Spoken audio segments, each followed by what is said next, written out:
Good evening, I'm Tevon, and tonight on NewsXstream, a so-called ceasefire becomes a frontline illusion. As the world pauses for Easter, war in Ukraine rages on. Despite Moscow's promise of silence, artillery fire continues to echo across the battlefield. Here's what we know. President Volodymyr Zelenskyy made a startling revelation. Saturday, Russian artillery fire hasn't stopped, despite the Kremlin's declaration of an Easter ceasefire. According to Ukraine's top commander, Russian assault operations are active across multiple sectors. There is no trust in words coming from Moscow, Zelenskyy stated on X. He reminded the world that Russia had recently rejected a US-backed 30-day ceasefire proposal. Still, Zelenskyy signaled a willingness to mirror Russia's actions if true silence is achieved. From the Kremlin, Russian President Vladimir Putin announced a temporary ceasefire from Saturday evening through Easter Sunday, citing humanitarian reasons. But even his message came with military undertones. Troops must be ready to repel any enemy provocations, Putin warned in a Kremlin-issued video,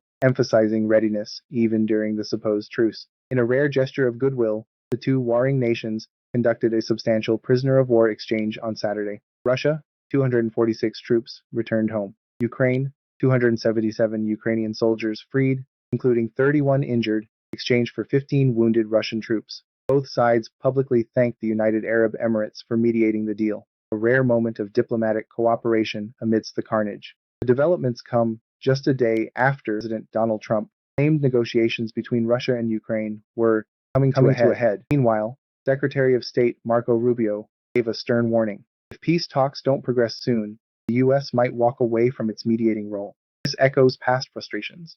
In 2023, Zelenskyy had dismissed another of Putin's ceasefire offers as a mere ploy to regroup forces.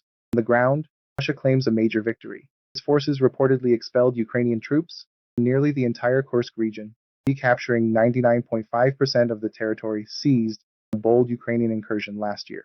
The main part of the region has been liberated, said Russia's Chief of Staff Valery Gerasimov. However, Ukrainian forces reportedly still hold positions, and intense fighting continues in the village of Gornal, just south of Oleshnya.